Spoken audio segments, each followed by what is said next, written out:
평안이 새로워.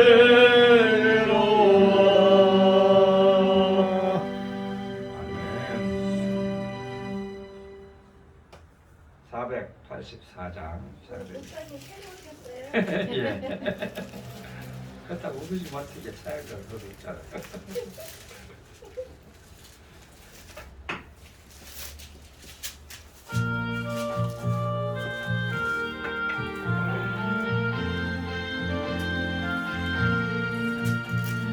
마음속에 근심 있는 사람 주 예수 앞에 가려라. 슬픈 마음 있을 때라도 주 예수께 아뢰라. 주 예수 앞에 가려라. 주 우리의 친구니 무엇이나 근심하지 말고 주 예수께 아뢰라.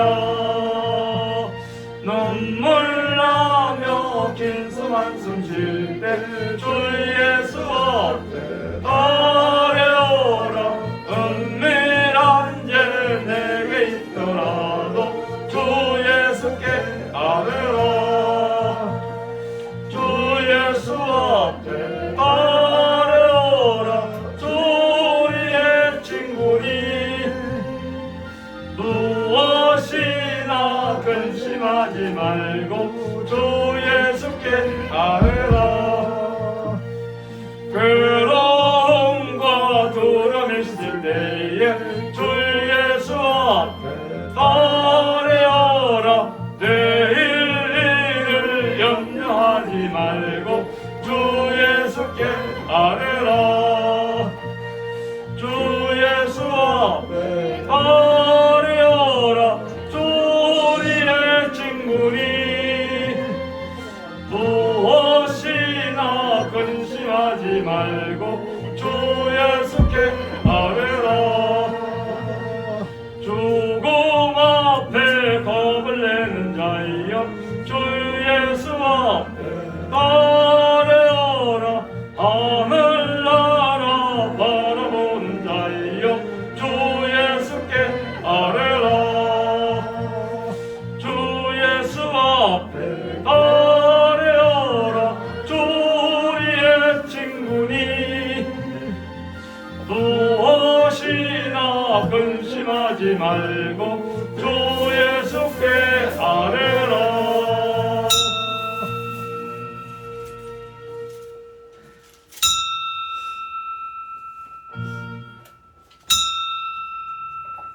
다같이 찬송가 549장 부르시면서 예배의 부름에 우리 한 목소리로 응답을 드립니다. 549장.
우리 죄를 담당하셨으니 이는 우리로 죄에 대하여 죽고 의에 대하여 살게 하려 하심이라.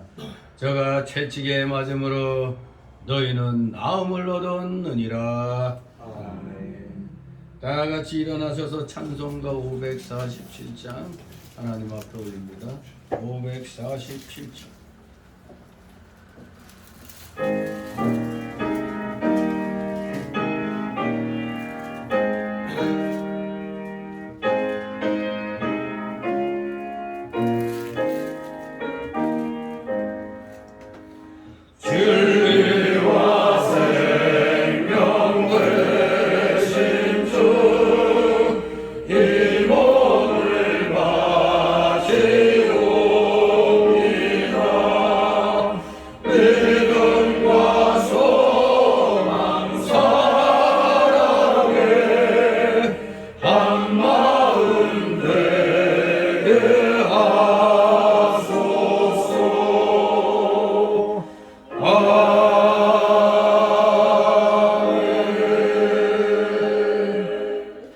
다 같이 교동문, 오늘은 종료주일인데 종료주일 교동문 58번 찬송가 맨 뒤에 교동문 나옵니다. 제가 이걸 바꿔놓지 못했네요. 58번 종료주일 우리 교동문 교대로 읽도록 합니다. 58번 종료주일 찬송가 맨 뒤에 보면 교동문 나옵니다. 제가 먼저 읽습니다. 시온에 따라 크게 기뻐할지어다. 예루살렘에 따라 소리거이 부를지어다. 오라 내 왕이 내게 임하라니 그는 공의로 의며 분을 베풀며 겸손하여 자기를 편하니 자기의 작은 것곧 낙이 새끼니라. 내가 에브라임의 병거와 예루살렘의 말을 끊겠고 전쟁하는 말도 끊으리니 그가 이방 사람에게 합병을 할 것이요 그의 정권은 바다에서 바다까지 이르고 유브라데 강에서 산끝까지 이르리라. 앞에서 가고 뒤에서 따르는 무리가 소리질러 가로되 호산나 다윗의 자손이여 찬송하리로다. 다같이 주의 이름으로 오시는 이여 가장 높은 곳에서 호산나 하더라. 아멘. 다같이 사도신경으로 우리의 신앙 하나님 앞에 고백드립니다. 전능하사 천지를 만드신 하나님 아버지를 내가 믿사오며 그 외아들 우리 주 예수 그리스도를 믿사오니 이는 성령으로 잉태하사 동정녀 마리아에게 나시고 본디오 빌라도에게 고난을 받으사 십자가에 못 박혀 죽으시고 장사한지 사흘 만에 죽은 자 가운데서 다시 살아나시며 하늘에 오르사 전능하신 하나님 우편에 앉아 계시다가 저리로서 사는 자와 죽은 자를 심판하러 오시리라. 성령을 믿사오며 거룩한 공예와 성도가 서로 교도하는 것과 죄를 사하여 주시는 것과 몸이 다시 사는 것과 영원히 사는 것을 믿사옵나이다. 아멘. 같이 찬송가 1장 하나님 앞에 올립니다. 찬송가 1장.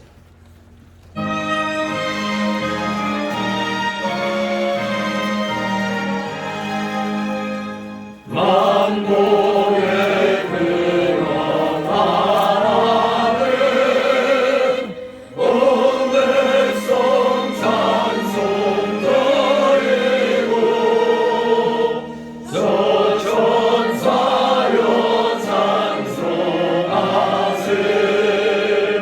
찬송 성부 성자 성령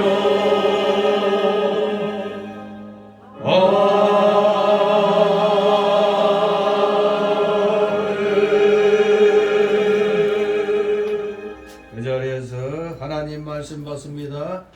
종려주일 오늘 주일 오전에 주시는 말씀 마태복음 21장 1절에서 11절까지의 말씀 제가 봉독해 올립니다. 마태복음 21장 1절에서 11절까지 있습니다. 저희가 예루살렘에 가까이 와서 감람산 벳박에 이르렀을 때 예수께서 두 제자를 보내시며 이르시되 너희 맞은편 마을로 가라. 곧 매인 나귀와 나귀 새끼가 함께 있는 것을 보리니 풀어 내게로 끌고 오너라. 만일 누가 무슨 말을 하거든 주가 쓰시겠다 하라. 그리하면 즉시 보내리라 하시니 이는 선지자라고 하신 말씀을 이루려 하심이라. 일러스되 시온의 딸에게 이르기를 내 왕이 내게 임하나니 그는 겸손하여 나귀 곧 멍에 매는 짐승의 새끼를 다투다 하라 하였느니라. 제자들이 가서 예수의 명하신 대로 하여 나귀와 나귀 새끼를 끌고 와서 자기들의 겉옷을 그 위에 얹으매 예수께서 그 위에 타시니 무리의 대부분은 그 겉옷을 길에 펴고 다른 이는 나뭇가지를 베어 길에 펴고 앞에서 가고 뒤에서 따르는 무리가 소리질러 가로되 호산나 다윗의 자손이여 찬송하리로다. 주의 이름으로 오시는 이여 가장 높은 곳에서 호산나 하더라. 예수께서 예루살렘에 들어가시니 온 성이 소동하여 가로되 이는 누구뇨 하거늘 다 같이 우리가 가로되 갈릴리 나사렛에서 나온 선지자 예수라 하니라. 아멘. 모두 제자리에 앉아 주시기 바랍니다. 이 시간 하나님 앞에 목회기도 올립니다.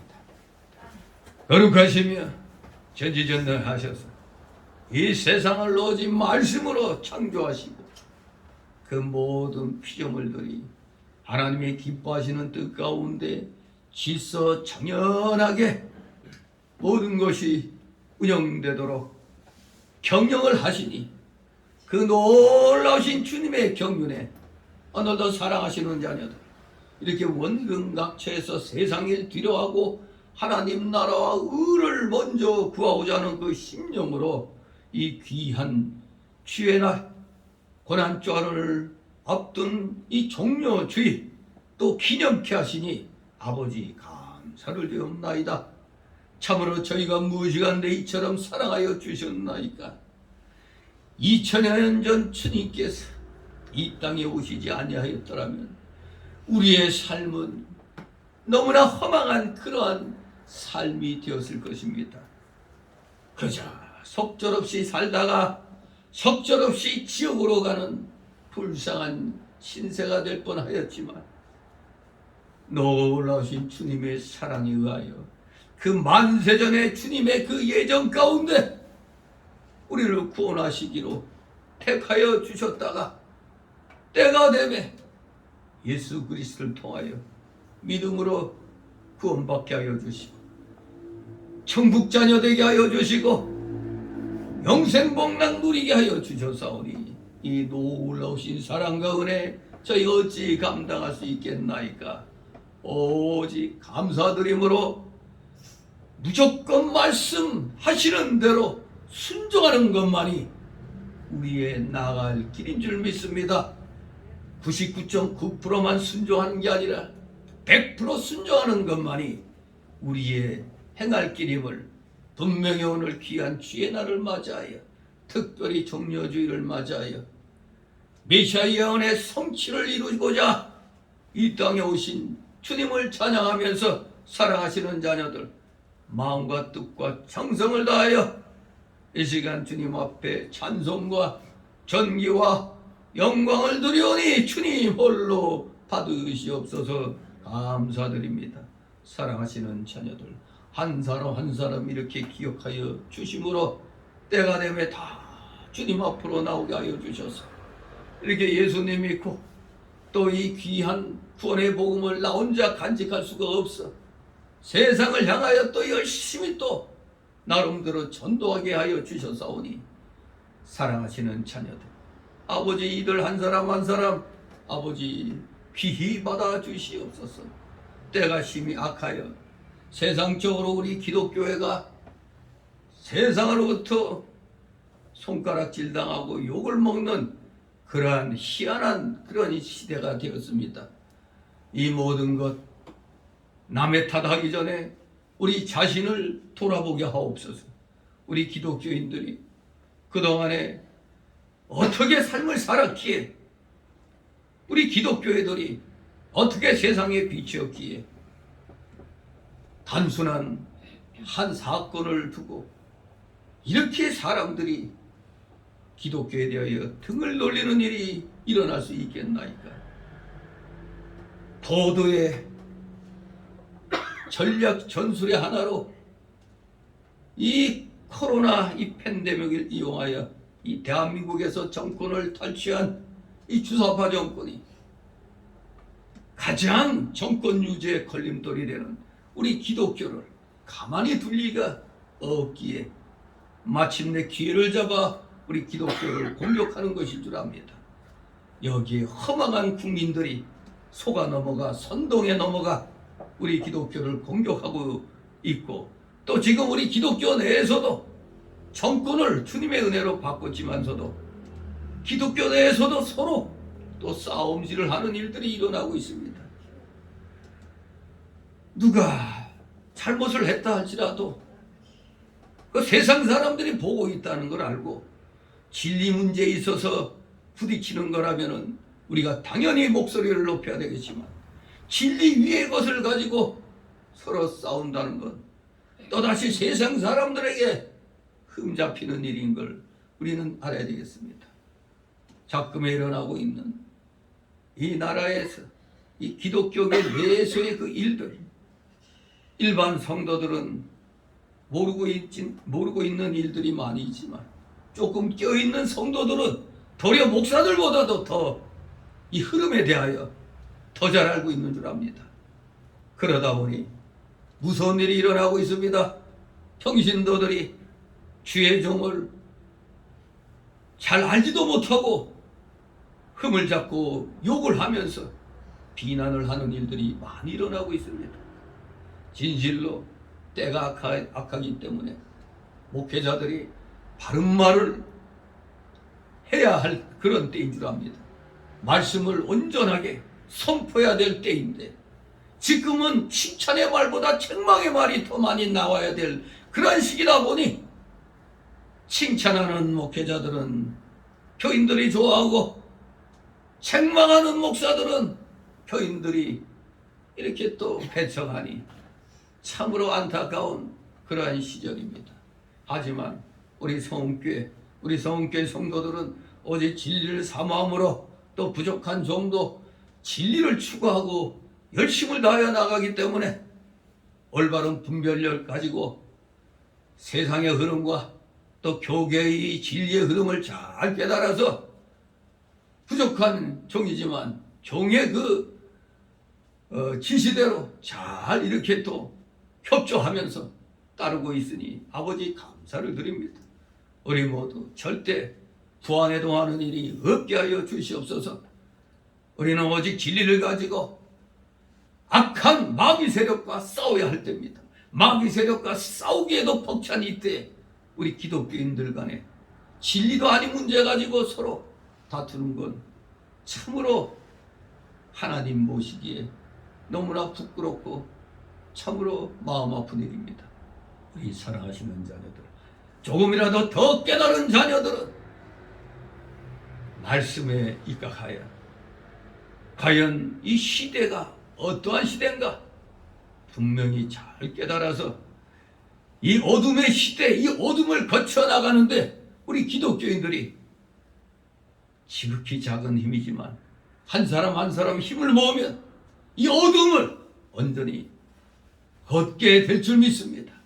세상이 전쟁의 도가니로 들어갈지 안 들어갈지 정말 한치 앞을 보기도 너무나 가슴 저리며 봐야 되는, 생각해야 되는 그런 시대입니다. 자칫하면 러시아와 우크라이나의 그 전쟁이 세계 대전으로 번질 가능성도 있고, 이 때를 이용하여 이 한반도에서도 전쟁이 일어날 수 있고 중공이 대만을 공격할 수도 있는 그러한 위기입니다. 과연 성경 말씀대로 말세 중에 그 끝자락이 오늘의 이 시대가 아닌가 생각이 됩니다. 요한계시록의 그 증거대로 666 시대가 오고 또 천연왕국 이것이 또 도래하게 되는 그러한 그 계시록의 예언들을 우리가 살아생전에 또 맛보게 될는지 잘 알 수는 없지만 모든 징조가 성경의 예언대로 다 되어가는 것이 느껴집니다. 이럴 때일수록 우리 그저 어리석은 그 선전선동에 넘어가지 말고 성경 말씀 열심히 읽고 성경 말씀 열심히 붙잡고 기도함으로 성령의 감동에 따라 우리 모두 차분하게 질서정연하게 생각하고 움직이는 진실된 이 시대의 리더로서의 그 위치들을 우리 기독교인들이 지켜나갈 수 있도록 아버지 역사하여 주시옵소서. 감사드립니다. 그 일에 우리 서문교회 성도들도 작은 자리지만 그 위치에 자리 잡게 하여 주시옵소서. 감사를 드립니다. 때가 힘들 때라 지금 전도하기도 너무 힘이 듭니다. 그러나 우리 사랑하시는 자녀들 1인 2역, 1인 3역, 1인 4역을 하면서 열심히 빈자리를 채우려고 노력하는 우리 사랑하시는 진실된 믿음의 일꾼들 다 되게 하옵소서. 많은 사람들이 교회를 떠났습니다. 대한민국에서 1만 개의 교회가 없어졌습니다. 100만 명 이상의 교인들이 교회를 떠났다고 합니다. 이러한 시국에 우리 서문교회 성도들 정신 바짝 차려서 우리 서로 위로하고 격려하고 건면하면서 이 어두운 시대, 이 힘든 어려운 시대를 우리 지혜롭고 슬기롭게 현명하게 잘 극복해 나가는 하나님이 기뻐하시는 진실된 믿음의 자녀들, 믿음의 일꾼들 다 되게 하여 주시옵소서. 감사드립니다. 오늘도 여러 가지 아픈 사연을 갖고 나온 우리 성도들 있습니까? 모든 것 주님 앞에 내려놓게 하옵소서. 이 내려놓고 맡기는 것이 진정한 믿음의 실력인즉 우리 사랑하시는 자녀들, 하나님께 인정받는 믿음의 실력자들 다 되게 하여 주시옵소서. 감사드립니다. 부족한 자 이제 입술을 열어 말씀을 증거하고자 하오니 저의 영과 저의 육을 주장하여 주셔서 태어나는 귀한 말씀이 우리 성도들의 마음판에 온전히 심어지게 하옵소서. 그리하여 그 말씀대로 살려고 다짐하고 결심하는 귀한 은혜 충만한 성령 충만한 이 시간 되게 하옵소서. 감사드립니다. 피곤한 중에 나와서오니 졸음마귀 참으로 온갖 잡념의 마귀 이 시간 틈 못하게 하여 주시옵소서. 다 내쫓아 주시옵소서. 마치는 시간까지 오직 주님께서만이 영광 홀로 받으시옵소서. 예수 그리스도 이름으로 감사드리며 기도드리옵나이다. 아멘. 다같이 찬송가 32장 찬송 드립니다.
죽음에서 우리를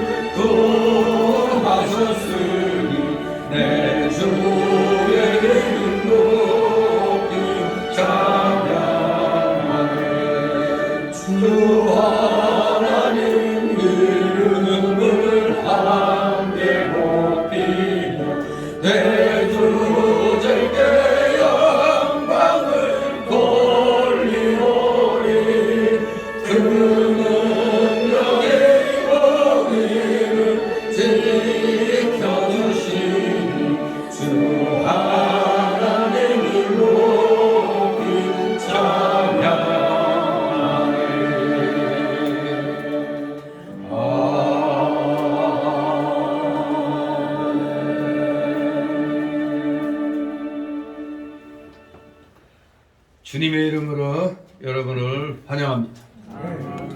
오늘은 특별히 내일부터 고난주간 새벽 특별 사경회를 또 이제 1년이 지나 다시 또 하게 되었습니다.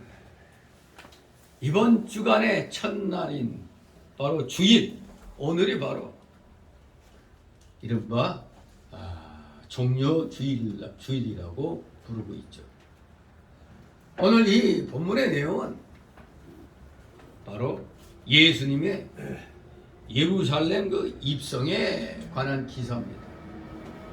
고난주간이 시작되는 그 주의 첫날이 되겠습니다. 우리 예수님께서 죽음을 겪으시기 전에 이 땅에서 보내신 마지막 한 주간의 생에 관한 기록이 바로 여기 21장 1절에서부터 쫙 그 27장 66절까지 27장 66절까지 이 주일간의 그 고난 행적이 소개되고 있습니다. 예수님의 예루살렘 입성에 관한 언급으로부터 시작되는 오늘의 이 사건, 이 사복음서를 대조해 볼 때 마태, 마가, 누가, 요한복음을 대조해 볼 때 예수님께서 안식일이 시작될 때 베다니에 이르시어 그곳에서 안식일을 보내신 후 다음날 벳바게로 나와 나귀를 준비하여 예루살렘에 입성하셨음을 알 수가 있습니다. 물론 우리 예수님께서 예루살렘을 방문하신 것은 이번이 처음은 아니죠. 누가복음 2장 22절 42절 보면 이제 어렸을 때 아기 때 예루살렘에 방문한 것이 기록되어 있죠. 또 요한복음 2장 23절 또 5장 1절 6절 아무튼 6장 4절 7장 10절에도 예루살렘을 방문하신 그 기사가 등장하고 있습니다. 그런데 이번 방문은 여느 때와는 다른 매우 중요한 후속사적인 의미를 지니고 있습니다. 왜냐하면 이 사건은 구약성경 스가랴 9장 9절에 예언된 메시아 예언의 성취입니다. 예수님께서 인류를 구원하실 메시아이심을 만민에게 선포한 것이기 때문에 여느 때와는 다른 오늘의 이 방문은 매우 중요한 후속사적인 그런 의미를 지니고 있습니다. 스가랴 9장 9절은 지금 여기에 그 본문에서도 나왔듯이 그 5절 말씀이 스가랴 9장 9절을 인용한 말씀이죠. 시온 딸에게 이르기를 네 왕이 내게 임하라니 그는 겸손하여 나귀 곧 멍에 매는 짐승의 새끼를 탔도다 하라 하였느니라. 이 스가랴 9장 9절의 말씀을 인용하여서 지금 선포를 하고 있습니다. 네 왕이 내게 임했다. 오늘 그래서 1절 11절을 두 소단락으로 나누어서 살펴봅니다. 먼저 첫 번째 단락은 1절 5절로 메시아 예언의 성취, 두 번째 단락으로 6절 11절 오해된 메시아 이렇게 두 단락으로 나누어서 살펴보도록 합니다. 먼저 첫 번째 단락으로 1절 5절 메시아 예언의 성취. 여기 보면은 예수님께서 제자들을 보내셔서 나귀를 끌어오도록 하신 것은 바로 그들에게 조금 전에 그 스가랴 9장 9절의 예언과 관련지어서 자신이 메시아임을 믿게 하시기 위함이었습니다. 즉 제자들이 예수의 말씀을 쫓아 나귀를 구하러 갔을 때 과연 그분의 말씀대로 나귀를 쉽게 구하게 된 데서 그들은 장래일을 예견하시는 예수님의 신성을 깨닫게 되고 또 그분께서 나귀를 타고 예루살렘에 입성하시면서 이분이 진정 스가랴 9장 9절에 예언된 승리의 메시아다. 이걸 깨닫게 되는 것입니다. 이러한 예수님의 자세는 지금까지 자신이 메시아이심을 숨겨왔던 것과는 반대죠. 꼭 우리 예수님이 보면 마태 그 8장 4절이나 9장 30절이나 16장 20절, 17장 9절에는 그 문득병자 고쳐주고 또 혈루병 고쳐주고 소경 고쳐주면서 이걸 고쳐준 자에 대해서 나라는 것을 어떻게 하라고? 비밀로 하라고. 아무에게도 얘기하지 말라고 분명히 그렇게 얘기를 하셨었습니다. 그런데 그런 숨겨왔던 사실과는 사뭇 지금 오늘의 이 얘기는 다르죠. 이것은 그 자신이 인류 구속 사역을 완성하신 후 영광을 누릴 때가 이제 임박하였다. 이것을 아주 강력히 시사해 주는 겁니다. 그러나 이 같은 영광도 마태이 26장 39절에 십자가에서 하시는 말씀, 십자가에 그 달리기 전 겟세마네 동산에서 뭐라고 했습니까? 아버지여 만일 할 만하시거든 이 잔은 내게서 지나가게 하옵소서. 얼마나 무시무시한 그런 고통의 십자가 길이 예정되어 있기 때문에 인성을 가진 예수님이 인성으로는 그것을 이기기가 어렵거든요. 그러니 이렇게 하나님 아버지께 부르짖었어요. 이 정도의 형극의 길을 통과한 후에 누리는 것, 즉 죄악된 세상 쾌락과의 처절한 결별과 희생을 통하여만 얻는 것이니 이 그의 잔에 예수님의 잔, 고난의 잔이 뭡니까? 십자가 사건 아닙니까?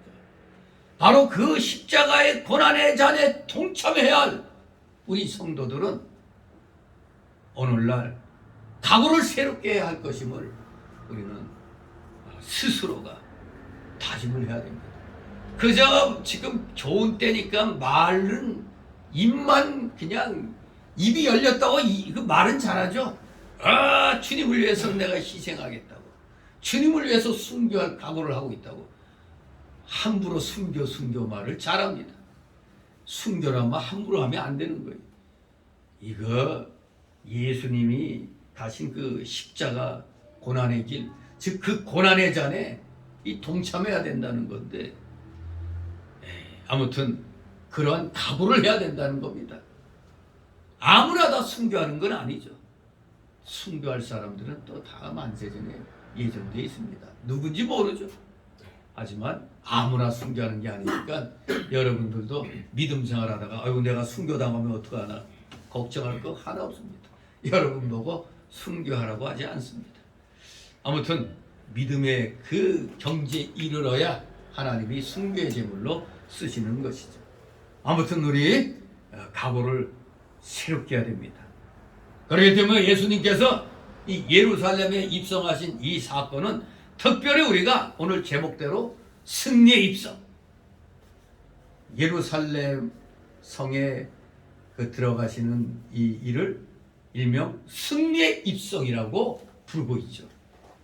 이 일은 왜 승리의 입성이라고 하느냐? 이 일은 일주일 후에 있을 예수님의 부활 사건을 예견한다는 점에서 더욱 그러한 것입니다. 부활 사건을 일주일 후에 일어날 부활 사건을 예견하는 것, 그런 의미에서 오늘 이 예루살렘 성에 들어가시는 것을 우리가 승리의 입성이라고 부르는 겁니다. 자, 그러면 한번 자세히 살펴보도록 합니다. 1절 3절 있습니다. 저희가 예루살렘에 가까이 와서 감람산 벳박에 이르렀을 때에 예수께서 두 제자를 보내시며 이르시되 너희 맞은편 마을로 가라. 그 메인 나귀와 나귀 새끼가 함께 있는 것을 보리니 풀어 네개로 끌고 오너라. 만일 누가 무슨 말을 하거든 누가 쓰시겠다 하라. 그리하면 즉시 보내니라 하시니. 아멘. 이제 예수님의 일행은 예루살렘에 가까이 왔습니다. 예루살렘 가까이에 감람산이 있었고 또 그 부근에 벳박이라는 곳이 있으면 예루살렘과 베다니에서 아주 가까운 동네입니다. 거기에서 예수님이 두 제자를 맞은편 마을로 보내시면서 너희가 가면 나귀와 나귀 새끼가 메인 것을 볼 터인데 풀어서 네개로 끌고 오라. 만일 누가 무슨 말을 하면 주가 쓰시겠다 하라. 그러면 보낼 것이라고 하셨습니다. 예. 이렇게 우리 예수님께서는 필요한 것, 우리 예수님은 하나님이시니까 미리 다 아시고 준비하여 놓으신 겁니다. 나귀 임자에게 믿음을 주시고 주를 사랑하는 마음과 주께 바치고자 하는 그 마음을 주셨기 때문에 예수님께 필요한 나귀를 지금 미리 준비해 놓으신 것입니다. 주님을 위하여 바쳐드리는 사람은 다 하나님께 복받기로 예정된 사람입니다. 주님을 위하여 바쳐드리는 사람, 뭐라고요? 하나님께 복받기로 예정된 사람임을 알아야 되겠습니다. 예수님께서는 거기에서 이제 두 제자를 보내신 겁니다. 오늘 본문에 보니까 나귀와 나귀 새끼를 함께 끌고 오라고 기록되어 있는데, 사실 마가복음하고 누가복음에 보면은 아무도 타보지 않은 나귀 새끼를 끌고 오라 그렇게 되어 있습니다. 아무도 타보지 않은 나귀 새끼를 끌고 오라. 나귀 새끼는 어미를 떨어질 수 없는 어린 새끼, 곧 아직 아무도 타본 적이 없는 나귀, 오직 주님을 위하여 예비된 나귀였던 겁니다. 여기에서도 주님의 신적 지식이 나타나는 겁니다. 우리 주님은 보잘것없는 나귀 새끼 한 마리까지도 이렇게 보시고 섭리하고 계시는 겁니다.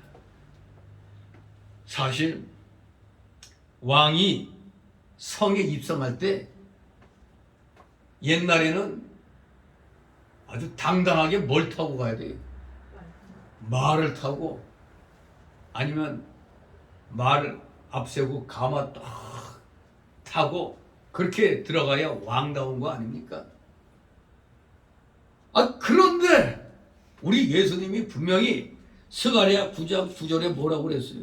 네 왕이 내게 임하나니 그랬어요. 네 왕이 내게 임하나니. 그러면은 당당하게 폼나게 말을 타고 가셔야 되는데, 나귀도, 그것도 나귀를 빌려 타고 가셔요. 이 나귀를 빌려 타고 가시려 하시면 바로 그의 나라의 성격을 보여주고 있습니다. 그렇습니다. 이 왕은 세상의 왕들과 다른 왕이십니다. 왕이라고 다 똑같은 왕이 아닙니다. 그의 나라는 이 세상에 속한 나라와 다른 나라인 것입니다. 그는 지금 외적으로는 비록 가난하고 초라해 보일지 모르지만 내면적으로는 왕권을 행사하시는 진정한 왕이시며, 그의 나라, 그 왕국은 영적으로 세워지고 확장되고 있는 나라인 것입니다. 여기 예수님은 표면적으로는 그냥 인간의 몸을 입고 이렇게 지금 일생을 사셨죠. 그렇기 때문에 인간의 몸으로 오셔가지고 이제 예루살렘에 들어가시는데, 나귀를 가서 돈을 주고 가지고 오라는 것도 아니고, 뭐라고 그랬어요? 나귀를 끌고 오라고 그랬단 말이에요. 나귀를 끌고 풀어서, 그것도 나귀 새끼가 함께 있는 걸 보니 풀어 4개로 끌고 오라고 그랬어요. 이거 어떻게 보니까 좀 상당히 무례한 것처럼 보이죠. 밑에 사람 시킬 때 가서 주인에게 정중하게 좀 빌리라, 그래서 돈을 얼마 주고 그렇게 빌리라, 이렇게 얘기를 해줘야 그게 이치에 맞는 거 아닙니까? 근데 굉장히 지금 표면적으로는 대단히 무리한 것으로 보입니다. 우리 주님께서는 주인에게 허락을 받은 후에 끌고 오라고 하지 않았고 그냥 끌고 오라고 하신 겁니다. 그냥 끌고 오라. 그러면서 만약 누가 무슨 말을 하거든 어떻게 하라? 주가 쓰시겠다 말하라고 하셨습니다. 주가 쓰시겠다라. 주. 이처럼 예수님께서 자신을 가리켜 주라고 칭하신 것, 주. 이 헬라어로는 퀴리오스라고 그래요. 주라고 칭하신 것은 성경에 단 한 번 나오는 말로 다음과 같은 의미를 가리키고 있습니다. 어떤 의미냐? 첫째, 나귀를 쓰는 일과 관련 지을 때 이는 자신이 세상 만물의 주인이심을 의미하는 겁니다. 두 번째로 예루살렘 입성 사건과 관련 지을 때 이것은 자신이 온 인류의 구속자이자 왕이라는 사실을 의미하고 있는 겁니다. 이러한 예수님의 권위에는 모든 피조물이 순복해야만 하는데 그 이유로서는 하나님께서 그를 믿고 영접하는 자에게는 영생에, 믿지 아니하고 거역하는 자는 형벌에 처하도록 요한복음 3장 16절 19절에 작정하셨기 때문이 이렇게 하시는 겁니다. 그럼에도 불구하고 인간의 소욕에 몰두한 나머지 그저 영안이 어두워진 유대인들은 예수님을 십자가에까지 내주었기 때문에 여기서 우리는 다시 한번 하나님 앞에 미련한 자의 실상을 적나라하게 볼 수가 있는 겁니다. 하지만 지금 여기에 주가 쓰시겠다고 하라고 말을 하는 이 당사자, 이 상대방, 이 말은 대단히 무리하게 보이죠. 아니 무슨 말을 하고 안 하고 돈을 내서 사가든가 빌려가든가 해야지 주가 쓰시겠다 하라? 상당히 좀 무리하게 보입니다. 하지만 주가 쓰시겠다 하는 이 말씀은 좀 전에 말씀한 대로 친히 자신이 온 세상의 주인이심을 증거하신 겁니다. 세상 만물의 주인이다 이겁니다. 온 인류의 구속자이자 왕이다 이겁니다. 이것을 지금 증거하는 그런 말씀인 겁니다. 물론 우리는 이렇게 행동하면 되겠어요? 우리는 이렇게 행동하면 안 되죠. 예수님이 이랬다고 또 건방지게 말해. 좀 목사들 가운데 좀 건방 떠는 목사들. 또 이 주님 흉내 내는 그런 사람들도 있잖아요. 왜? 부흥회 같은 데서 그냥 말 막 하잖아요. 그러면 우리나라 성도들은 또 되게 또 순진해가지고 당장 그 집 있는 거 팔아가지고 바쳐 그러고. 신기하게도 이해하는 사람이 그 자리에서 그냥 돌아가서는 고민하는지 몰라도 그 자리에서는 그냥 아멘하고 막 그러거든요. 그냥 마치 뭐에 홀린 듯이. 우리 그렇게 하면 안 되는 거예요. 그건 주님만이 하실 수 있는 겁니다. 이걸 갖다 자기가 하나님인 양 착각하면 안 되죠. 함부로 그냥 막 해대는 거 있죠.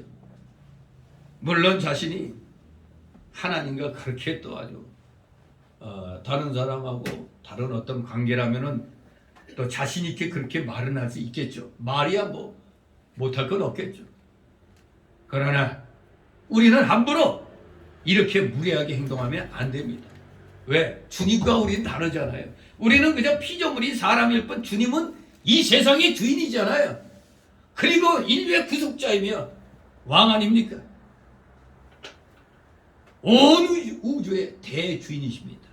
그래서 예수님은 원하시는 대로 하나님이시기 때문에 무엇을 취하실 수 있고 사용하실 수 있는 겁니다. 그런데 신통방통하게 마침 이 나귀 주인도 하나님이 그 마음에 감동을 주셨기 때문에 이 나귀 주인도 그 사실을 알았던 겁니다. 그러니까 주께서 쓰시겠다고 하니 아무 말도 안 하고 그냥 그대로 즉시 보내드린 겁니다. 이 나귀 주인은 어디서 이런 믿음이 생겼는지는 알 수는 없으나 하나님이 감동을 주셨기 때문에 서슴없이 이렇게 자기의 소유를 주가 쓰시다 하니까 그냥 여기 있습니다 하고 드린 겁니다. 여러분 어때? 여러분의 소유가 내 겁니까? 주님 것입니까? 대답을 안 하는 거 보니까 아까운가 보네. 달라고는 하지 않습니다. 제가 하나님이 아닌데 여러분 것도 다 주님 겁니다. 왜요? 여러분 이 세상 떠날 때 갖고 갑니까? 다 놓고 가요. 다. 아이고 그냥 한평생 피땀 흘려 번 걸 갖다 다 놓고 가야 돼요. 심지어 어떤 최고 갑부가 그랬잖아요. 위장병이 걸려갖고 죽게 됐어. 먹고 싶은 것도 못 먹어. 그러니까 내 전 재산 다 줄 테니까 단 한 끼만이라도 나한테 좀 먹게 좀 해달라고. 이게 물질인 겁니다. 내가 아프고 아내가 아무것도 쓸 수 없는 그런 형편이면 아무리 내 앞에 엄청난 물질이 있어도 그건 나하고는 관계없는 거예요. 아무 상관없는 거예요. 내가 죽을 병에 걸렸는데 살리지도 못하는 겁니다. 진실로 내 거가 아닌 게 바로 증거가 우리 공술의 공수호잖아요. 빈손으로 왔다 빈손으로 가는 거. 아, 내 거는 하나도 없다. 아, 우리 자녀들 거네. 마찬가지죠. 자녀들 손에 넘어가서도 결국엔 또 유산 많이 받으면 또 흥청망청 쓰다 보면 다 없어져요. 내 거가 아니니까 막 쓰는 겁니다.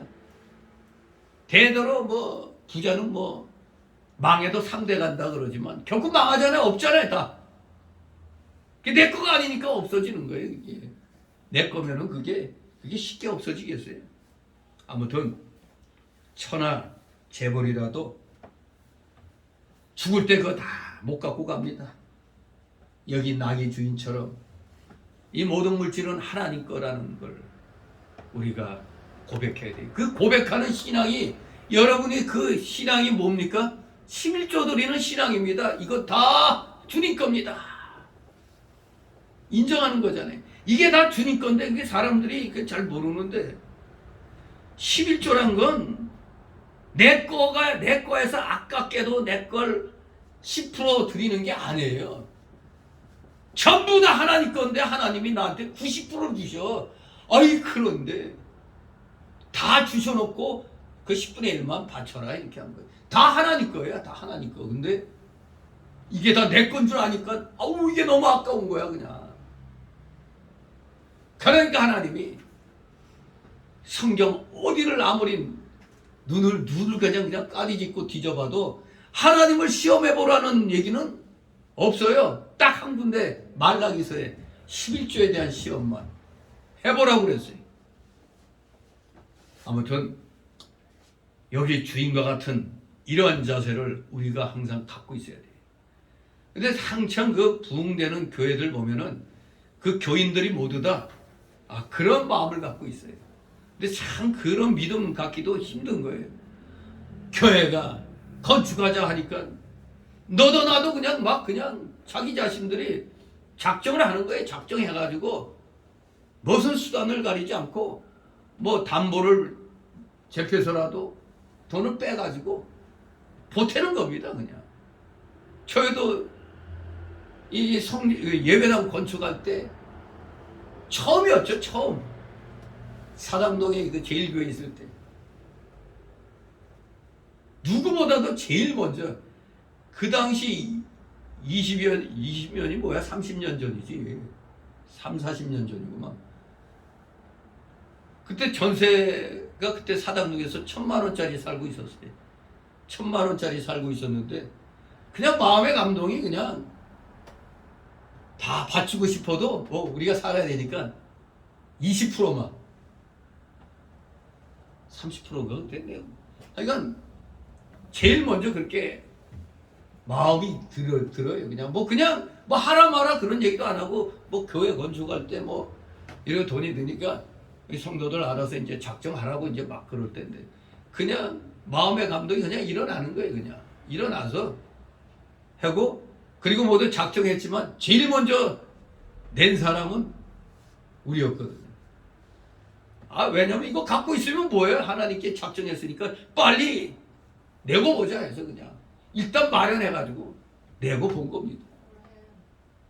근데 믿음이 충만했기 때문에 그땐 그랬어요. 그냥 이게 다 하나님 거구나. 뭐 하나님이 또 주시겠지 뭐. 그런 마음이었어요. 정말로 소유가 내 거가 아니고 이건 다 하나님 거다. 그러니까 하나님이 때가 되면 또 주실 때도 있는 겁니다. 나만 마냥 하나님께 바치라고 하나님도 받으셨으니까 꾸은 거나 마치 우리에게 하나님 뭐 없으셔서 꾸시는 분인가? 아니잖아요.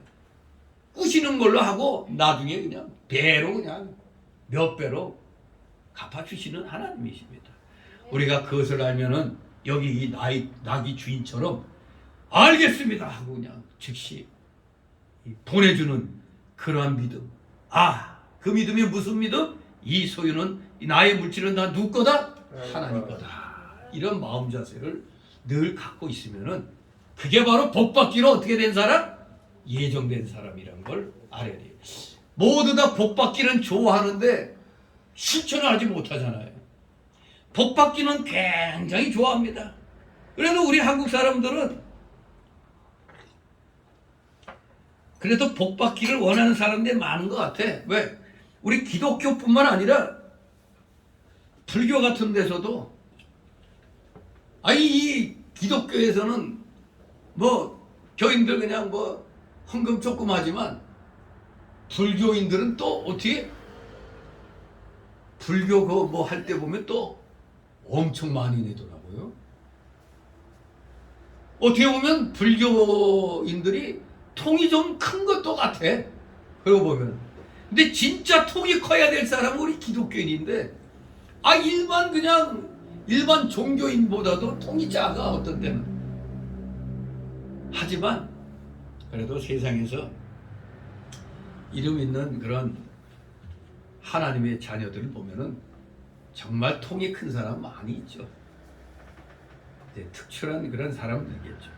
아무튼 우리 모두 여기 나귀 주인과 같이 늘 주님이 쓰시겠다 하면은 언제든지 보내드릴 수 있는, 내드릴 수 있는 그러한 자세를 갖춰야 됩니다. 그렇다고 내가 좀 은혜 받고 성령 충만했다고 어디 가게 가가지고 무조건 얘기도 안 하고 덮어놓고 막 챙기면 돼서 안 되겠어요. 물론 돈 있으면 돈 주면 되겠지. 근데 막 주고 그냥 가. 왕창 챙겨놓고 그냥 가. 그러면 도둑으로 몰려갖고 가겠죠. 감옥에. 당신 뭐요? 왜 돈 안 내고 가요? 그러면 이거 주님이 쓰시겠다고 해서 갖고 가는 거예요. 그런 말 했다가는 당장에 뭐 미친놈 소리 듣죠. 지금 세상에서 우리가 이런 흉내 내면 안 돼요. 함부로 우리는 이런 흉내 내면 안 됩니다. 우리는 오직 순종함으로 언제든지 성령의 감동에 의해서 우리가 움직여야지. 그저 뭐 남이 어떤 뭘 해서 뭘 했다 하니까 그거 흉내 내려고 하면 안 됩니다. 흉내를 내더라도 정말로 하나님의 감동이 임했을 때라면 몰라도 그저 그냥 자그마한 어떤 자신의 욕심을 위해서 함부로 조금 어떤 감동이 왔다 그래서 막 움직이려고 하면 안 됩니다. 진실로 언제든지 말씀대로 순종하며 언제라도 주님이 쓰시겠다 하면은 내 모든 것까지 다 바칠 수 있는 그런 마음의 자세를 우리가 평상시에 늘 갖출 수 있도록 기도하는 그런 여러분 되시길 소망합니다. 다 같이 4절 5절 있습니다. 이는 선지자로 하신 말씀을 이루려 하심이라 일렀으되 시온 딸에게 이르기를 네 왕이 네게 임하나니 그는 겸손하여 낙이 곧 멍에 매는 짐승의 새끼를 다투더라 하였느니라. 아멘. 우리 예수님께서 말이 아닌 낙이 타고 예루살렘에 올라가신 것은 세 가지 뜻이 있습니다. 첫째 뜻은 뭐냐? 바로 구약 성경 스가랴 9장에 있는 성경을 예수님이 순종해서 그대로 이루게 하려 하심입니다. 즉 구약의 그 예언이 성취되도록 하기 위해서 이렇게 예수님이 순종하신 겁니다. 두 번째 뜻은 예수님은 겸손하시기 때문에 그렇기 때문에 사람들이 볼 때 보잘것없고 초라한 나귀를 타고 가신 겁니다. 왜 나귀 타셨다고? 겸손하시기 때문에. 공의롭고 겸손하시기 때문에. 세 번째는 예수님이 평화의 왕이심을 나타내기 위해서 나귀를 타신 겁니다. 계시록 19장 11절에 보면 예수님이 백마를 타고 나오실 때는 전쟁을 하십니다. 즉 말은 전쟁을 상징하죠. 오늘날로 말하면 전차죠. 전차. 오늘날로 말하면 이 그냥 탱크를 말하는 겁니다. 전쟁. 그런데 말이 아닌 낙이 타고 예루살렘에 올라갈 때는 심판하러 오시는 주님이 아니라 구원과 평화를 주시기 위해서 오신 그런 주님이시기 때문에 평화의 상징인 나귀를 타고 오신 겁니다. 평화의 상징. 나 평화의 왕이다. 구원과 평화를 주러 왔노라. 이것을 선언하기 위해서 나귀를 타신 겁니다. 말을 타고 오셨다면 심판하러 오시는 거죠. 전쟁을 상징하니까. 그러면 우리 예수님이 뭐 때문에 예루살렘 올라가셨을까? 무엇 때문에? 그리고 나귀는 왜 타셨는가? 무엇 때문에 예루살렘에 올라가셨고 나귀는 왜 타셨느냐? 지금 왕의 자격으로 예루살렘에 평화의 왕의 자격으로 예루살렘에 올라가시기 때문에 나귀를 타고 가시는 겁니다. 평화의 왕의 자격으로 구원과 평화를 선포하기 위해서 예수님은 이 세상에 진리의 왕과 영원한 왕으로 오셨습니다. 그러므로 예수님이 왕의 거동으로서 즉 평화의 왕의 거동으로서 나귀를 타고 정정당당한 위세를 가지고 예루살렘에 입성하시는 겁니다. 예수님은 진리를 말씀으로도 가르쳐 주시고 실물로 교수하심으로서도 가르쳐 주신 겁니다. 실물 교수까지 하신 겁니다. 예수님 믿으면 장차 변화한다는 것을 말씀으로도 가르쳐 주시고 실제로 변화산에 올라가셔서 변화하여 변화의 세계를 또 보여주셨습니다. 실물 교육도 같이 하신 겁니다. 그러니까 이게 오늘날 우리 목사들도 마찬가지. 말로만 그냥 뭐 진리, 정의, 평화, 불의와 맞서라. 말로는 잘해. 그런데 예수님은 말씀으로만 끝난 게 아니라 실질적으로도 보여주셨다는 겁니다. 그러나 오늘날 이 대한민국에 많은 목회자들이 있지만 지난 5년 동안 대한민국이 쑥대밭이 되어버렸는데 지금 대한민국의 모든 빚, 개인빚, 기업빚 다 공기업까지 합치면 나라빚까지 합치면 거의 6,700조 거의 7,000조가 된다고 그러잖아요. 천문학적인 빚입니다. 자꾸 그냥 뭐 나라빚 이 정권이 한 500조 늘켜가지고 지금 1,000조라고 하니까 지금 1,000조만 생각하고 있어요. 그 나라빚. 이거 말고 개인빚, 그 일반 기업 또 공기업 그 다 합치면은 6,700~800조예요.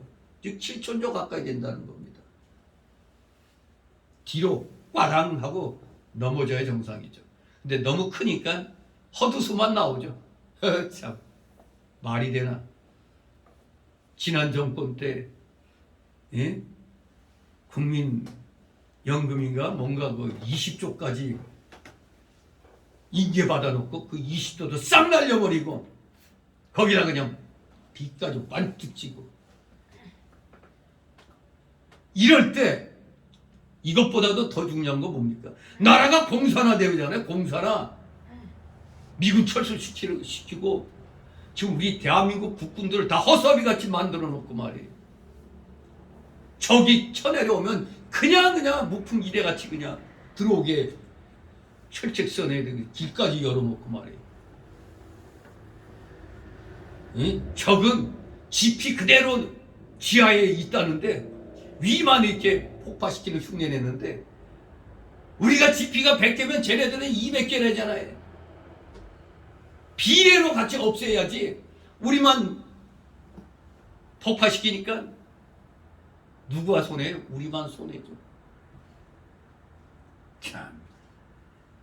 그리고 그냥 철책선 다 없애고 그냥 완전히 육해공으로 그냥 간첩들이 그냥 춤추면서 오게 만들어 놓고 말이에요. 그러네 지금 그냥 대한민국 요소요소에 간첩이 안 들어가 있는 데가 없대잖아요. 누가 얘기했다고? 그들을 교육시켜서 난파시킨 김국선 씨가 탈북해가지고 지금 열심히 정가훈 목사 그 교회 가서도 증거하고 이 윤석열 정권이 청와대 안 들어간 거 그 정말 잘하는 거라고. 왜 자기가 교육시켜 난파시킨 자들이 수두룩하다는 거예요. 그냥 이 얘기했다가 뭐 국정원이나 이런 데서 미움받아갖고 쫓겨났다고 그러는데 막 정신병자 취급하고 그랬대요. 국정원 이런 데서. 말도 안 되는 소리예요. 다 이 새로 이제 당선된 당선인이 다 들은 거죠. 청와대 그대로 들어갔다가는 5년 동안 무슨 짓을 해놓은지 몰라요. 요새 그 CC 카메라도 뭐 콩할 만한 이런 걸로 이렇게 어디 박아놨기 때문에 이건 못 찾는다는 거예요, 그냥. 그리고 뭐 무슨 이 에어컨 무슨 뭐 그 무슨 배관 공사하고 뭐 하는 그 담당자 이런 사람도 수상한 사람이 많다는 거예요. 그래서 유사시에 북에서 지령 내려오면 가스 살포해라 하는 거예요. 그냥 다 막아놓고 그냥 배관을 통해서 가스 집어넣으면 그냥 다 죽는 거예요, 그냥. 그래서 절대 청와대 들어가면 안 되는 겁니다, 그게. 처음에는 왜 비싼 돈 또 낭비해가지고 그러냐. 저도 처음에는 그렇게 생각했는데 가만히 생각하니까 이놈들이 5년 동안 무슨 짓을 해놨는지는 모르잖아요. 그런데다가 김국선 씨가 그냥 그 집화간첩이 있다고 이러는데 어떻게 거길 들어가요? 안 그래도 청와대에서 회의하면은 A4 용지로 수십 장이 김정은 책상에 딱 놓인다는데 뭐. 그런데 어떻게 그런데 들어갑니까? 국민들이 지금 서서히 깨어나니까 처음에는 청와대로 안 들어가는 걸 반대한 사람이 많았는데 이제는 도리어 이제 찬성으로 많이 해요. 왜? 자꾸 얘기하니까 깨우치니까 아는 겁니다. 이 어리석은 국민들은 모르잖아요. 그 목회자들도 모르니까 병신 같은 소리 듣는 거죠. 목회자들이 불이야 싸우라고 외쳐야 되는데 외치지도 않고 그냥 아부하고 타협이나 해대고 하니까 교인들만 무식하게 만드는 거예요. 여러분 분명히 알아야 됩니다. 모든 교회, 특히 이제 중간 이상급 되는 이 중형교회 이상들 교회는 거의 40~50%가 좌파 교인들이 있다는 걸 알아야 돼요. 70년대 이건 고등학생이 더 잘 알더라고. 광화문 집회하는데 고등학생이 나와가지고 이 70년대 김일성이가 지령 내려가지고 교회 침투하도록 했다고. 고등학생이 더 잘 알아. 교회처럼 침투하기 쉬운 데가 어디 있어요, 간첩이? 아주 쉽죠. 그냥 열심히 나와서 예배 잘 드리고 헌금 잘 내면 믿음 좋은 줄 알고 그러죠. 또 누구 또 전도해 갖고 오면은 뭐 어디 기업 들어갈 때 같이 무슨 뭐 실언죄 하거나 그런 게 없잖아요, 교회는. 근데 교회는 한 절반 가까이 중형교회 이상, 대형교회 거의 거기 좌파들이 40~50% 정도 되는 데서 진짜 간첩들도 많다는 걸, 고정 간첩들도 꽤 있다는 걸 알아야 됩니다. 그러니 목사들이 그냥 교인들 나갈까봐 말 안 하고 입 닫고 있으니까 뭐 헌금 잘 들어오고 자기는 편하겠죠. 그러나 분명히 하나님으로부터 그 책임을 분명히 물을 것입니다. 진실로 예수 믿고 변화됐다면 먼저 목회자들부터가 불의한 일이 있으면 거기에 대해 외쳐야 돼. 그 외치는 것 그 자체가 실물 교육이 되는 겁니다. 너무나 답답하니까 많은 목회자들이 전국에서 다 광화문으로 몰려 나왔어요. 이름 없는 목회자들, 뭐 이름 있는 대형교회 목회자들은 거의 안 나오고 정광 목사나 이런 사람들이 나와서 광화문 집회를 인도했지.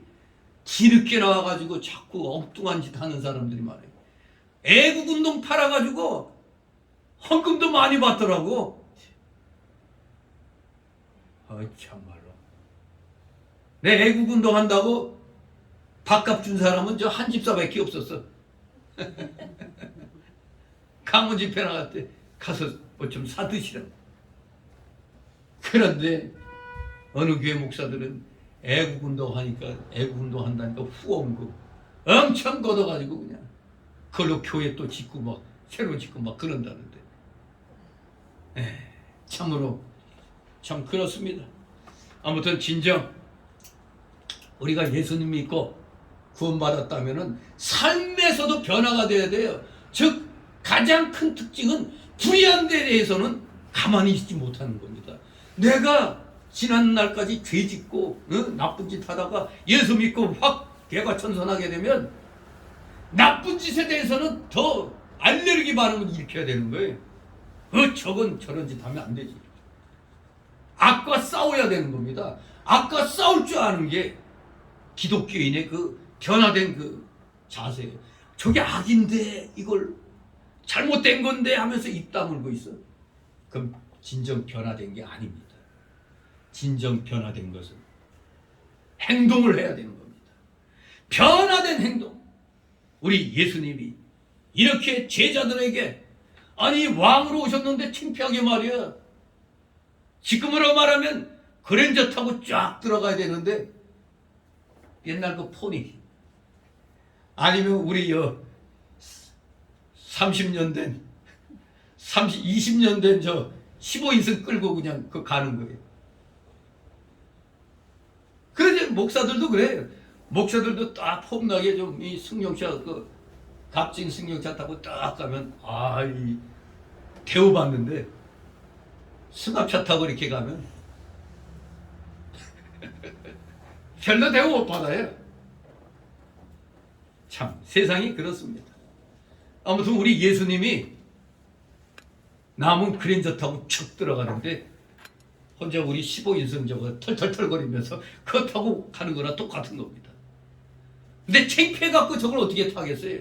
그러나 우리 주님은 왕이신데도 낙이 타고 그것도 새끼 낙이 타고 들어가신 겁니다. 실물 교육으로 가르쳐 주신 겁니다. 나는 구원과 평안을 선포하러 왔다.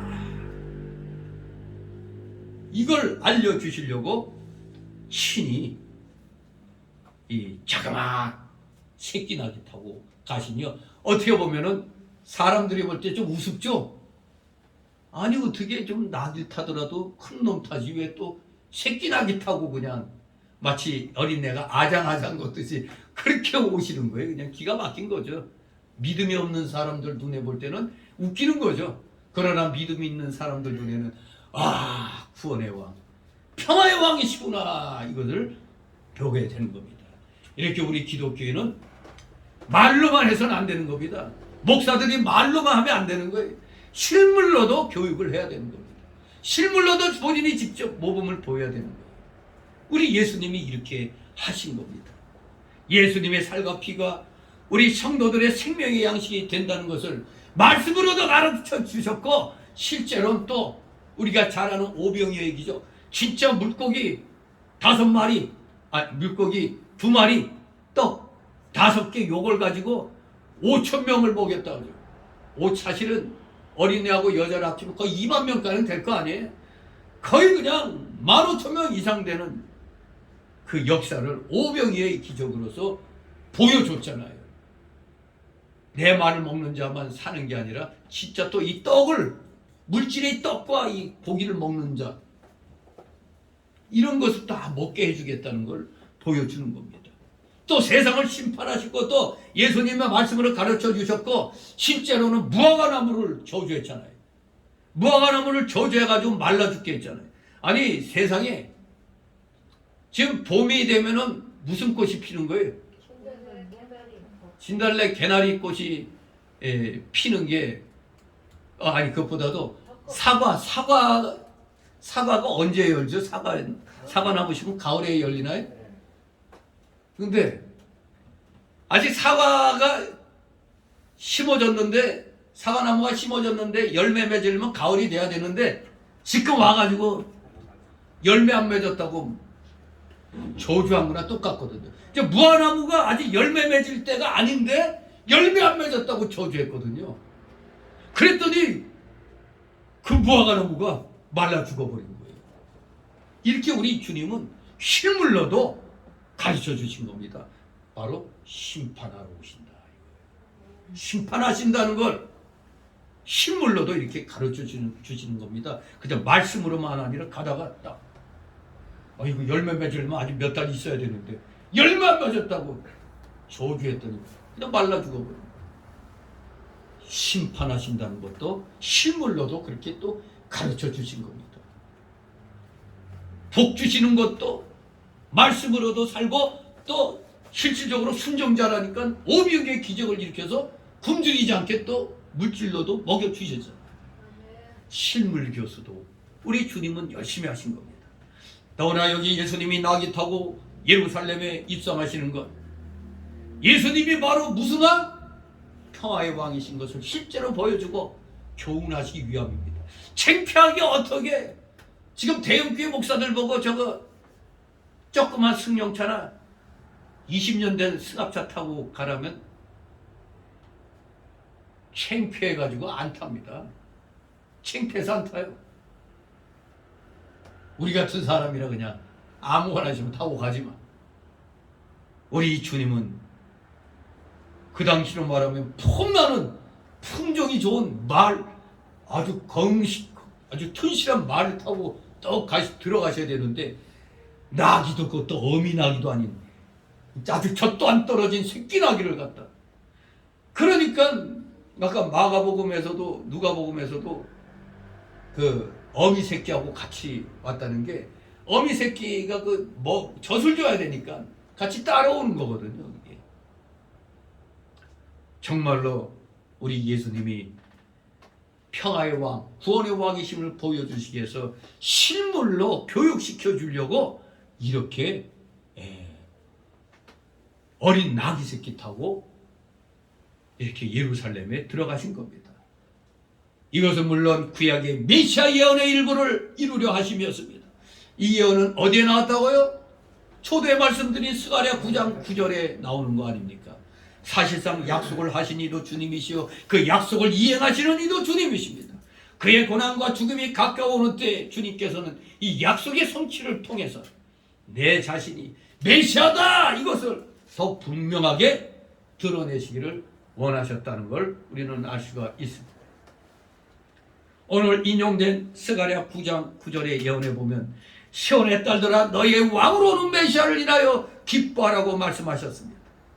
그리스도를 알고 그가 자기 백성에게 오심을 아는 것, 그것이 바로 교회의 기쁨입니다. 시온의 딸들은 무지한 대중들처럼 잠들어 있지 말고 깨어 복음의 기쁜 소식을 듣고 기쁨으로 응답해야 됩니다. 지금 도리어 이 대한민국은 어둠으로 덮여 있는 겁니다. 아주 어둠이 거치려면 멀었어요. 아직도 멀었습니다. 어쩌면 실질적으로 육신적인 고통이 더 당할지도 모르는 그런 정권이 될지도 모릅니다. 왜? 저놈들이 그냥 자기네 때 다 빵꾸 다 내놓고 한 점 몇 조나 그냥 손해보게 해놓고 전기세 올려야 되는데 올리지 못하게 딱 막아놓고 있다가 정권 딱 바뀌고 나니까 바톤 터치 딱. 그러니까 이 윤정부 들어서면은 올릴 수밖에 없어요. 그러면 우리 때는 경제를 잡았는데 이런 식으로 나오는 겁니다. 아주 사악한 놈들입니다. 원래 이 빨갱이 사상 가진 놈들은 인간으로 보면 안 돼요. 이거 마귀 새끼들입니다. 왜? 빨갱이들의 특징은 뭐죠? 거짓말. 너무너무 잘하잖아요. 거짓말의 왕들입니다. 근데 요 놈들이 다 누구의 자식이야? 마귀의 자식이잖아. 왜? 거짓말의 아비는 누구? 마귀라고 그랬잖아요. 그러니 여러분, 집안에서도 내 식구가 공산주의 사상 가지면 그 사람 취급하면 안 됩니다. 짐승이에요, 짐승. 공산주의 사상 가진 자들은 그 마귀 새끼입니다. 마귀 새끼. 정말로 우리 하나님의 말씀을 바로 깨달았다면 무지몽매한 그런 자들 더럽다고 피해서만은 안 돼요. 처음에는 너희들 그거 잘못했다고 얘기를 해줘야죠. 그래도 안 들으면 피하는 거죠. 왜? 우리 예수님이 복음을 전해서 안 받으면 어떻게 하라고요? 그 신에 묻은 흙이라도 떨어버리고 나오라고 그랬잖아요. 그냥 저주죠, 저주. 진실로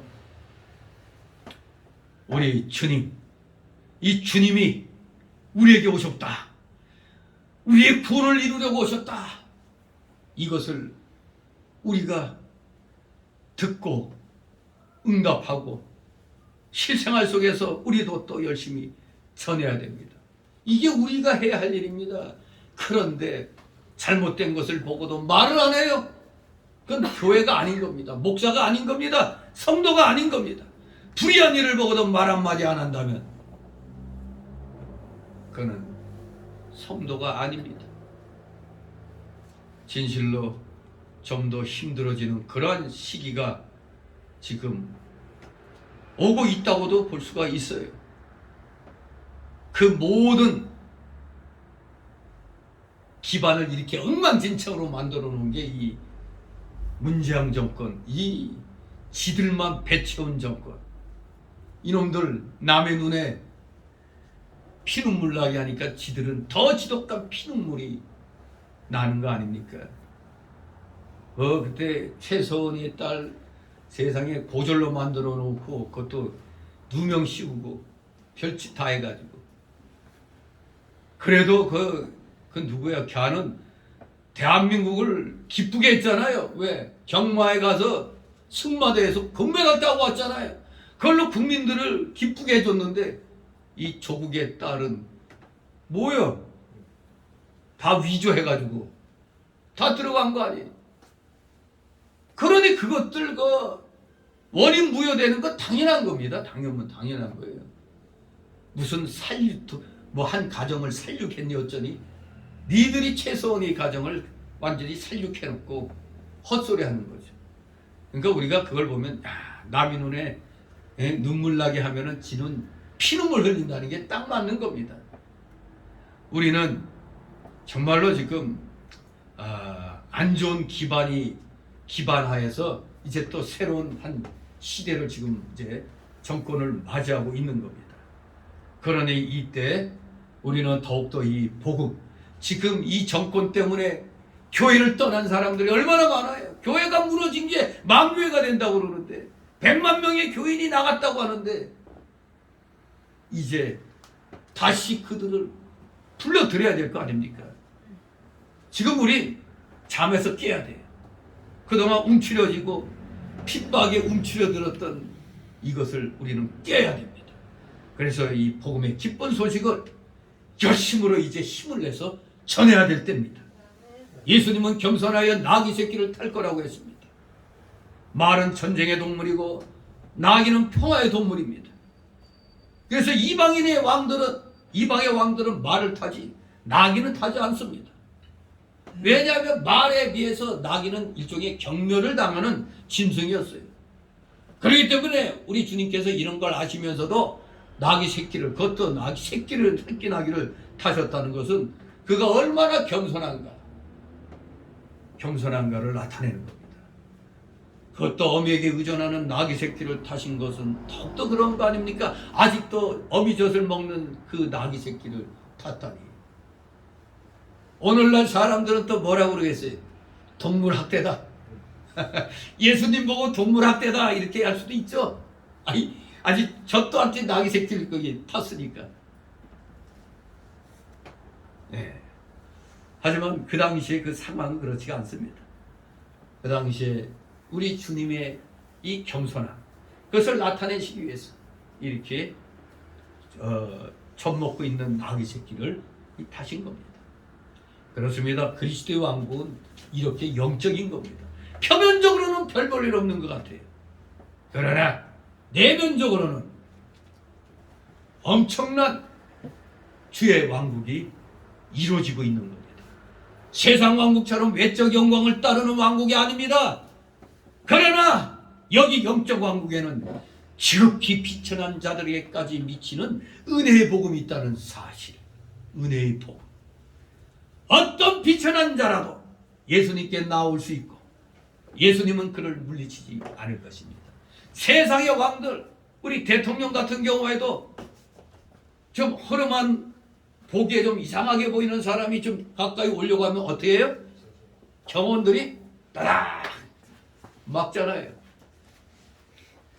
오늘날도 그래요. 하물며 옛날에 왕이 딱 있을 때 누추하고 이런 사람들이 옆에 접근도 못하죠. 그냥 맞아 죽어요. 맞아 죽어. 그런데 우리 예수님은 평화의 왕이시기 때문에, 구원의 왕이시기 때문에 은혜의 복음을 선포하러 오신 구원의 왕이시기 때문에 누구든지 그 아무리 비천한 자라도 주님께 나올 수가 있고 그를 주님은 받아주시는 겁니다. 자, 이렇게 구약의 예언이, 메시아의 예언이 주님이 이렇게 나귀 새끼 타고 예루살렘에 입성하심으로 그 예언은 성취됐습니다. 그런데 문제가 있습니다. 어떤 문제냐? 6절 11절로 이들은, 국민들은, 그 당시 백성들은 이 메시아이신 예수님을 착각했어요. 쉽게 말하면 이들은 로마 식민 지배하에 있는 이 유대를 해방시켜줄 정치적인 메시아로 착각했던 겁니다. 그래서 두 번째 단락이 오해된 메시아입니다. 6절 있습니다. 제자들이 가서 예수의 명하신 대로 하여. 아멘. 마가복음에 보면은, 즉 마가 11장 4절에 보면 제자들이 가서 본즉 나귀 새끼가 문 앞 거리에 매어 있는지라. 그것도 문 앞 거리에 매어 있다는 것은 마치 이 나귀 주인이 누군가가 이제 때가 되면 와서 이걸 끌고 갈 거다. 그걸 알고 이렇게 문 앞 거리에다가 끌고 가기 쉽게 메어놨다는 걸 또 짐작할 수가 있죠. 아, 이 나귀 주인이 보통 사람은 아닌 것 같아. 아무튼 이 내용은 마가복음 자체의 내면적인 성격과 교회 역사가 증거하는 대로 아마도 마가복음의 내용적 증거자인 베드로 사도의 아주 생생한 목격 증거를 나타내는 것일 겁니다. 베드로가 직접 눈으로 본 것, 그대로 마가복음 11장 4절이 그대로 마가가 기록을 한 것이라 봅니다. 그러니 이 보냄을 받은 두 제자 중 하나는 분명히 누구였다? 베드로였다. 이걸 알 수가 있습니다. 그러면 다른 한 사람은 다른 경우처럼 아마도 요한이었을 것이다. 이렇게 또 보는 겁니다. 7절 있습니다. 나귀와 나귀 새끼를 끌고 와서 자기들의 겉옷을 그 위에 얹으매 예수께서 그 위에 타시니. 아멘. 다른 복음서들의 증거대로 예수님께서는 나귀에 타신 게 아니라, 즉 나귀 새끼, 아직 젖을 안 뗀 나귀 새끼에 타셨던 겁니다. 제자들이 거기에 자기들의 겉옷을 그 위에 얹은 것은, 보통 그 짐승 타려면 이 등허리 아프잖아요. 딱딱하니까. 등뼈, 딱딱하니까 이 말 한 장 같이 안장을 대신해서 아마 겉옷을 그렇게 해준 것 같아요. 아무튼 이렇게 제자들이 기특한 짓을 합니다. 기특하죠. 예수님이 엉덩이가 아플까봐 이렇게 또 자기들 겉옷을 벗어서 다 이렇게 안장 대신 썼던 겁니다. 그렇습니다. 우리도 그래야 됩니다. 우리도 할 수 있는 대로 그리스도를 영화롭게 하고 또 그분을 영화롭게 하기 위해서 우리의 겉옷이나 우리의 장식물들을 벗어버리는 것, 그것이 우리의 할 부분입니다. 옷을 벗어서 펴는 것은 진정 왕으로 영접하는 태도입니다. 열왕기하 9장 13절에 왕을 영접할 때 자기의 옷을 벗어가지고 딱 펴서 어서 오시옵소서 이렇게 왕을 대접하는 태도입니다. 우리 주님께서는 어린 나귀 새끼, 아직 한 장도 없는 짐승을 타시고 이렇게 예루살렘으로 들어가셨습니다. 교통수단이 발달한 오늘날의 상황과는 물론 많이 다릅니다. 하지만 우리 주님께서는 사실 자기 소유 혹은 공동 소유의 말이나 낙이 한 필도 없으신 분이죠. 그러니까 나귀 주인한테 가서 끌고 오라고 그러잖아요. 지극히 부유하신 하나님 아들, 이 세상의 모든 것이 그의 소유이셨던 예수님이 지극히 가난한 자의 걸음을 걸으셨던 겁니다. 한마디로 무소유의 삶을 사셨던 겁니다. 어차피 이거 다 내 거니까, 하나님 거니까 가질 필요도 없어요. 필요하면 그때그때마다 사람들이 와서 다 이렇게 소위 공양하듯이 그렇게 하는 겁니다. 여기 제자들의 이 행동을 보면서 오늘날 주님의 제자라고 하는 우리의 삶은 어때야 할지 분명해졌죠? 여러분의 삶이 어때야 돼요?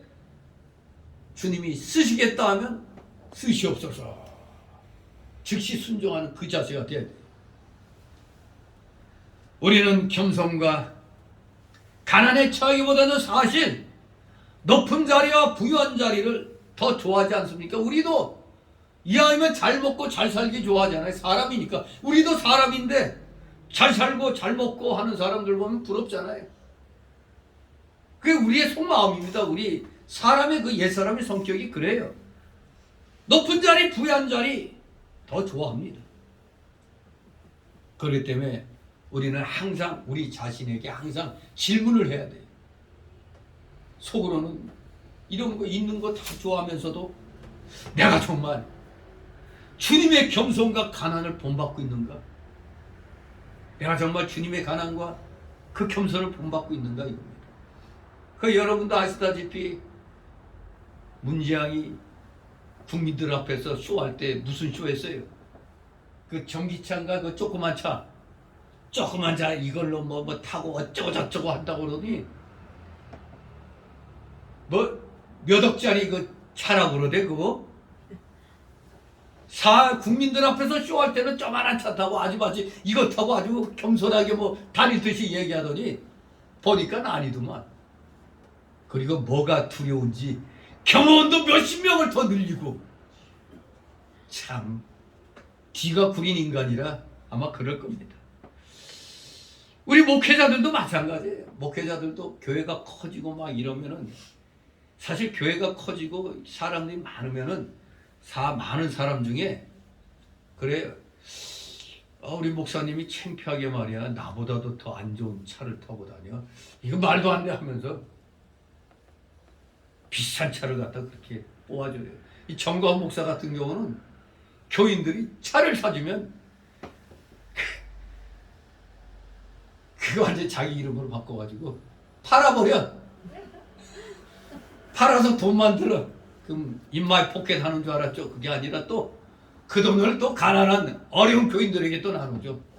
집을 또 그렇게 해가지고 사모하고 엄청 그렇게 또 다퉜다고도 그러더만요. 아이 세상에 집을 갖다 처갓집에서 이렇게 해준 모양인데 그것도 팔아가지고 교인들 다 나눠줘 버렸다고 하는데 하긴 뭐 좀 보통 사람은 아니긴 아니야. 하는 거 보면은 하나님하고도 맞대면 하려고 하니까 보통 사람은 아니긴 아닙니다.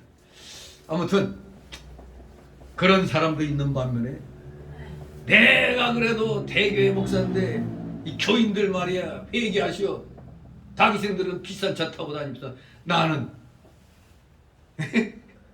싸구려 타고 다니느냐고 말이야. 막 이렇게 되는 직접 말하는 목사도 있어요. 우리 그 인천에 그 한 목사는 부흥회 다니다가 어느 부흥회에서 누가 은혜 받았는지 그랜저를 한 대를 뽑아줬어. 근데 이 양반이 그걸 몰고 다니는 형편이 안 돼. 그러니 그걸 다시 팔아가지고 돈으로 만들었지. 그래서 좀 더 밑에 차를 타고. 예. 물론 저도 뭐 부흥사에서 뭐 부흥회에 좀 들어오라고 해도 저는 안 해요. 안 들어가죠. 나는 해도 나는 사경회를 하면 하지 부흥회는 안 하죠. 근데 사실 저도 그런데 가면은 저도 잘해요. 저도 진짜 막 꼬셔가지고 차 한 대라도 받으려면 받을 수 있어요. 못해서 안 하는 게 아니에요. 괜히 죄 짓는 거예요. 죄 짓는. 겸손과 가난을 진정 본받고 있다면 우리는 조심해야 됩니다. 항상 조심해야 돼요. 8절 11절 있습니다. 무리의 대부분은 그 겉옷을 길에 펴며 다른 이는 나뭇가지를 베어 길에 펴고 앞에서 가고 뒤에서 따르는 무리가 소리질러 가로되 호산나 다윗의 자손이여 찬송하리로다. 주의 이름으로 오시는 이여 가장 높은 곳에서 호산나. 예수께서 예루살렘에 들어가시니 온 성이 소동하여 가로되 이는 누구냐 하거늘 우리가 가로되 갈릴리 나사렛에서 나온 선지자 예수라 하니라. 아멘. 이제 예수님께서 평화의 왕의 자격으로 예루살렘에 입성하시기 때문에 모든 백성이 지금 왕으로 영접하고 있는 겁니다. 다른 사람들은 그러니까 좀 믿음들은 아직까지는 믿음이 있어. 그래서 종려나무 가지를 베어가지고 길에 펴고 앞에서 가고 뒤에서 따르면 뭐라고 했었다? 호산나. 호산나가 뭔 뜻이요? 원컨대 구원하옵소서. 구원하옵소서. 그 뜻이죠. 이 나무는 종려나무 가지예요. 종려나무 가지. 종려나무는 승리를 상징하는 거거든요. 승리를 상징하기 때문에 왕으로서 지금 예수님을 영접하느라고 그걸 갖다 배에서 길에 펴고 뒤에서 따르며 호산나 주님을 찬송하리로다. 주님이여 구원하소서 외치는 겁니다. 뭐 간단하게 말하면 호산나는 우리말로 의역을 하면은 예수님 만세 이겁니다. 예수님 만세. 예수님 만세입니다. 그대로 뭐 그 뜻으로 구원하시옵소서 이렇게 했다기보다 우리식으로 번역하면 예수님 만세, 예수님 만세 그러죠. 우리 만세 잘하잖아요. 그겁니다. 얼마나 장엄한 모습입니까? 많은 사람들이 몰려나와 예수님을 앞뒤에서 호위하며 호산나 부르고 예수님은 왕으로서 나귀를 타고 입성하시고 있습니다. 뭐라고 외쳤어요? 다윗의 자손이여 찬송하리로다. 주의 이름으로 오시는 이여 가장 높은 곳에서 호산나더라. 다윗의 자손이여. 다윗의 자손은 그리스도를 가리킵니다. 오랫동안 기다리고 기다리던 그리스도가 오신 것을 찬송하고 영접하는 말입니다. 주의 이름으로 오시는 이여 가장 높은 곳에서 호산나더라.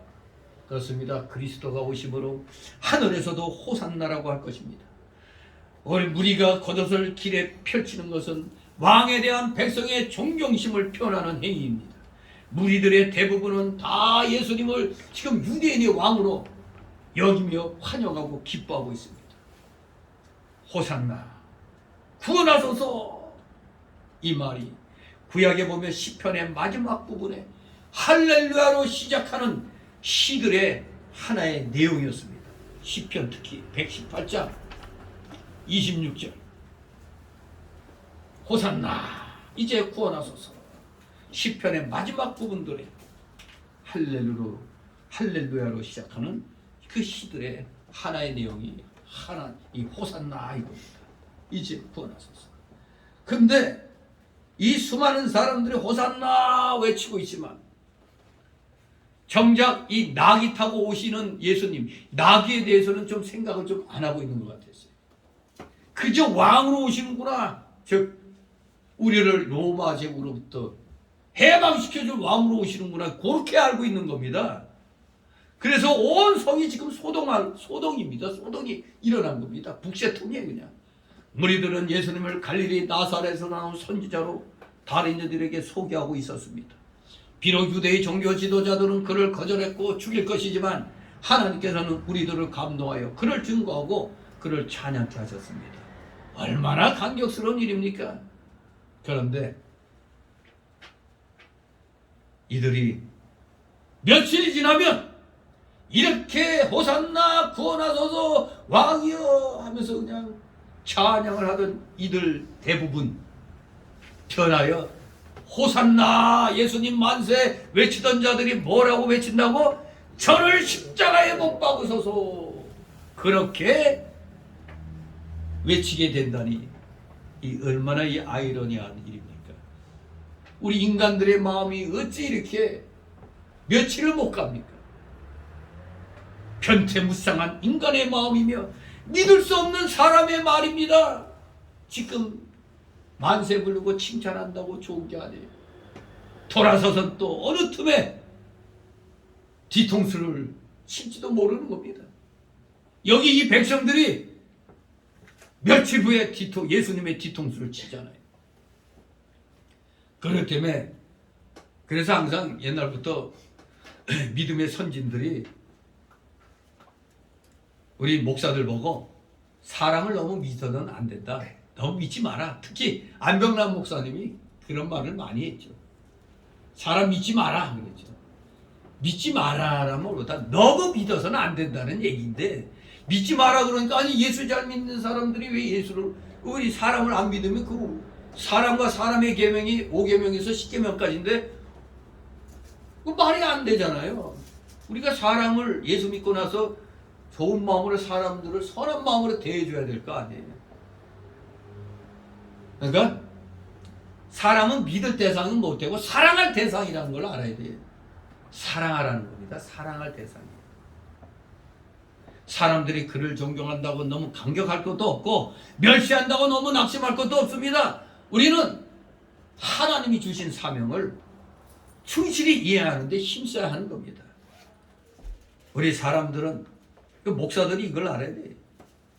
사람들은 주의 정을 높이기도 하고 낮추기도 하며 존경하기도 하고 천대하기도 할 겁니다. 왜? 말이 안 되지. 그게 아니죠. 말이 되지. 왜? 여기 성경에 나오는 이 예수님 따라다니던 무리들이 우리 주님을 높이기도 하고 낮추기도 하고 존경하기도 하고 천대하기도 했던 거 아닙니까? 그러니 그들이 주님께 그렇게 했으니 그의 종된 우리에게도 그러한 일이 일어난다는 건 당연한 겁니다. 존경한다고 하면서도 또 천대하기도 하고 욕하기도 한다는 걸 알아야 됩니다. 온 성이 소동해가지고 이는 누구냐 이렇게 한 것은 모세의 예언 신명기 18장 15절에 나와 같은 선지자 하나를 세울 것이라고 예언한 그 선지자, 곧 그리스도를 가리키는 겁니다. 이는 누구냐? 그러므로 모세의 허락하신 선지자, 즉 그리스도가 오셨다는 말입니다. 이는 누구냐? 그리스도에게는 왕권, 선지자권, 제사장권이 있는데 오늘 여기서는 예루살렘 입성에 있어서의 이 예수님은 특별히 이 삼직에서 뭐를 가지고 오셨다? 왕권을 가지고 오셨습니다.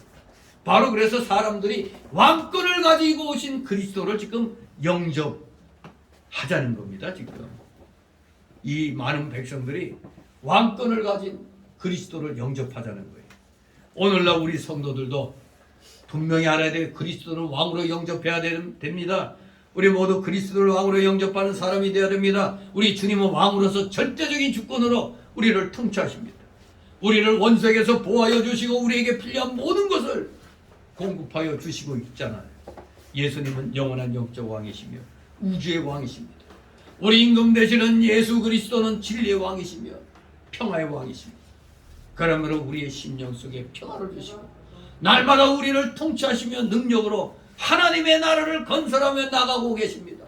오늘 이 시간에도 변함없으시 그 능력으로 우리를 통치하시고 그 능력으로 하나님 나라를 확장하여 지금 나가고 계시는 겁니다. 그렇기 때문에 우리 그리스도를 왕으로 영접한 우리 성도들은 언제나 마음이 든든하고 아무 염려가 없으며 원수도 두려워하지 아니하고 항상 예수님의 통치와 인도를 받아 즐거운 생활을 하게 돼야 되는 겁니다. 교회는 그리스도의 영적 왕국이요 진리의 왕국입니다. 성도는 항상 그리스도를 왕으로 모시고 살면서 그의 통치와 인도를 받는 사람이 되어야 됩니다.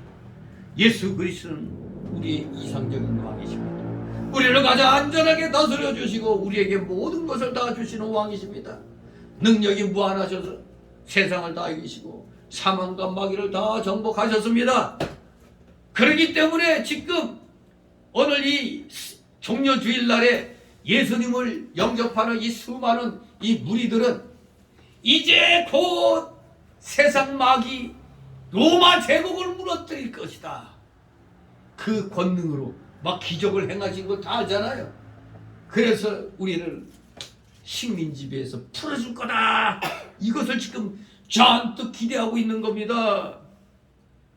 그런데 신상 우리 주님은 그러한 왕으로 오신 게 아니라 구원과 평화의 왕으로 오신 거 아닙니까?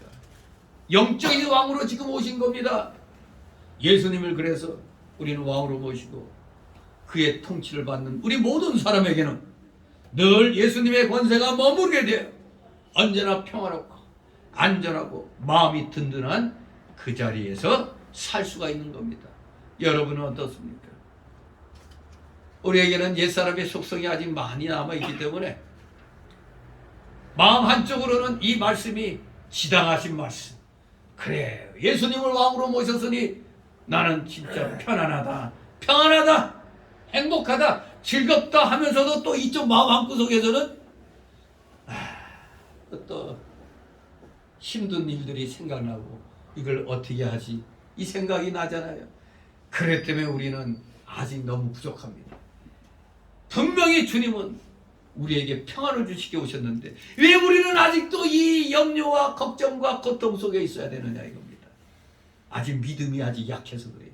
믿음을 더욱더 키워서 진정 모든 염려, 걱정, 이 보따리들 주님께 다 맡기고 진정한 평안, 참된 평강 이것을 누리시는 여러분 되시기를 주님의 이름으로 축원합니다.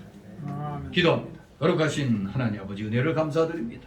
사랑하시는 자녀들 아버지 한 사람 한 사람 기억하여 주시옵소서. 이들이 진정 예수님을 영적인 왕으로 온전히 모시고 나의 마음에 우리의 이 심령에 참된 평강 날마다 있기를 소망합니다. 반드시 그렇게 돼야 되는 줄 압니다.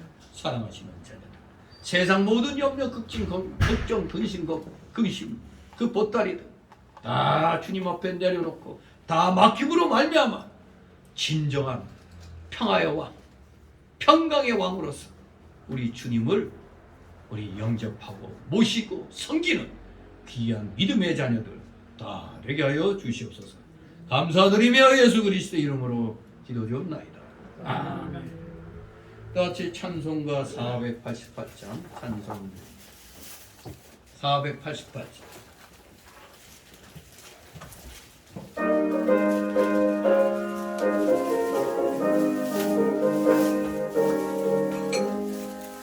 내 영혼에 햇빛이 주 영광 찬란해 이 세상 어떤 빛보다 내 빛도를 나네 주의 영광 빛난 곳에 내게 비춰주시옵소서. 그 밝은 얼굴 배울 때 나의 영혼 기쁘다. 내 영혼에 노래 있으니 주 찬양합니다. 주 귀를 기울이시사 다 듣고 계시네. 주의 영광 빛난 곳에 내게 비춰주시옵소서. 그 밝은 얼굴 배울 때 나의 영혼 기쁘다. 내 영혼에 봄날 내려서 주 함께 하실 때그 평화 내게 이끌고 주의 꽃피네. 주의 영광 빛난 곳에 내게 비춰주시옵소서. 그 밝은 얼굴 배울 때 나의 영혼 기쁘다. 내 영혼에 희락이 있고 큰 소망 넘치네. 주 예수 복을 주시고 또 내려주시네. 주의 영광 빛난 곳에 내게 비춰주시옵소서. 그 밝은 얼굴 배울 때 나의 영혼 기쁘다. 드려진 예물을 놓고 하나님 앞에 봉헌 기도합니다. 거룩하시며 전지전능하신 하나님 아버지, 오늘도 주님의 사랑하시는 자녀들이 주의 이 전에 나올 때 힘들고 어려워도 빈손으로 나오지 않게 하여 주시고 하나님 허락하신 그 환경 속에서 최선을 다하여 열매 맺은 것들을 구분하여서 10의 1조로 드리고 또 주일 예물 드리고 각종 명목의 감사 예물 드렸습니다. 또한 또 꽃꽂이를 통해서 하나님께 영광 돌리고자 하는 귀한 자도 있고 또 총회 주일 헌금을 또 우리 세례교인 이상들 또 다 드림으로 모두 지극히 작은 데서부터 충성을 하는 우리 귀한 우리 일꾼들 건축 예물, 차량 예물 정말로 어려워도 조금씩이라도 이렇게 힘을 내서 하나님께 드린 이 귀한 손길들 다시 한번 한 사람 한 사람 아버지 기억하여 주셔서 이들의 가정과 하는 생업이 30배, 60배, 100배의 놀라우신 복으로 오병이의 복으로 채워주시옵소서. 혹시라도 물질로 고통당하고 있는 우리 성도들 있습니까?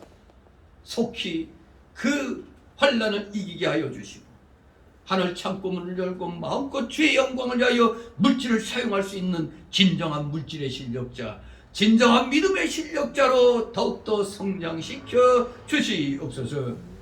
감사드립니다. 드려진 귀한 예물 몸된 교회를 위하여 잘 사용되도록 늘 성령으로 은혜로 충만케 하여 주시옵소서. 감사드리며 우리 구주 예수 그리스도의 이름으로 기도드리옵나이다. 아멘.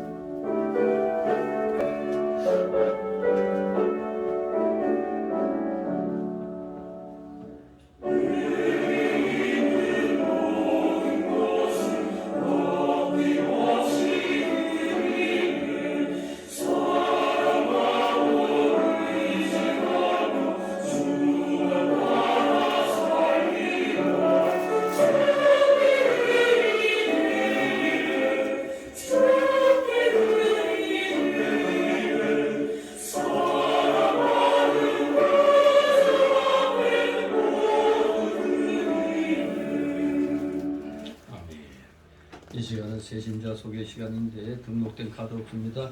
우리 가볍게들 서로들 인사들 나누시기 바랍니다. 네, 반갑습니다. 네, 안 나오시는 분들은 우리 부역장님들 전화로 안부 전화를 꼭 해주시기 바랍니다. 이 전화도 안 하면은 내가 안 나오니까 뭐 관심도 없구만. 이렇게 또 서운하게 생각하는 사람들도 있어요. 아무튼 우리 열심히 서로 성도 간에 교제들 나누시기 바랍니다. 광고 말씀.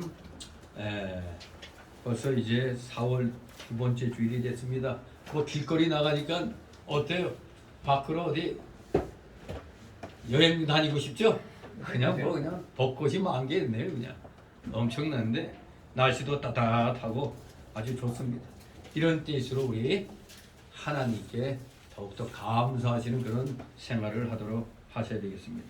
이제 내일 새벽부터 고난주간 새벽 특별 사경회를 합니다. 매년 이제 한 번씩 하는 거죠. 한 번씩 힘을 쓰실 수 있는 분들, 뭐 몸이 불편하시고 한 분들은 어떻게 제가 나오라고 말씀은 안 드리지만 본인들 스스로가 움직일 수 있는 분들은 힘을 쓰시기 바랍니다. 제가 오늘 좀 달라졌죠? 여러분들 저도 지붕 공사를 좀 하고 나니까 바로 내일 고난주간이라 저도 이제 새 기분으로 오늘 종료주일 승리의 예수님을 영접하는데 나도 지붕을 좀 덮고 예수님을 영접해야겠다 싶어서 덮어봤습니다. 좀 새로운 기분으로 오늘 말씀 듣지 않았는지 모르겠네요. 새로운 양반이 와가지고 말씀 듣는다. 우리 사실 그때 최 권사님도 내가 그때 지하실에 이렇게 가발수고 앉아 있는데 이렇게 들어오시면서 이렇게 멀뚱멀뚱하고 지나가더라고요. 날 못 알아보고. 참. 옛날에 제가 머리 쓸 때 이것보다 멋있었는데 이게 가발이라 좀 시원찮아요. 우리 항상 하나님의 은혜에 감사드리면서 내일 고난주간 정말로 오늘 승리를 이제 선언하셨으니까 이제 한번 고난의 길을 우리도 한번 똑같이 말씀을 따라서 우리도 내일부터 그 과정을 우리도 거쳐가도록 하겠습니다.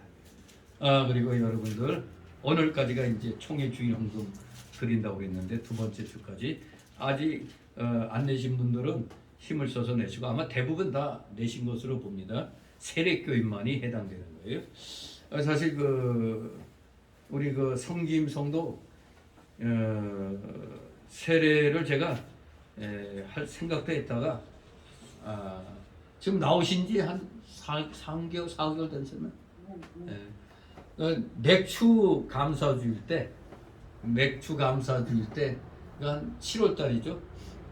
그때 그 세례 받으면 딱 좋겠더라고. 맥주 접대 그때 세례를 받도록 준비를 하셔요. 우리 그 구역장님, 해당되시는 구역장님 2구역인가 1구역인가? 2구역인가요? 그러면 제가 그 세례 응답지를 줄 테니까 그걸로 틈틈이 아직 많이 남았지만 이제 뭐 계획을 날짜 잡으셔가지고 틈틈이 그걸로 우리 성김 성도를 교육시키시기 바랍니다. 모두 일어나셔서 62장 부르신 후 축복 기도로 마칩니다.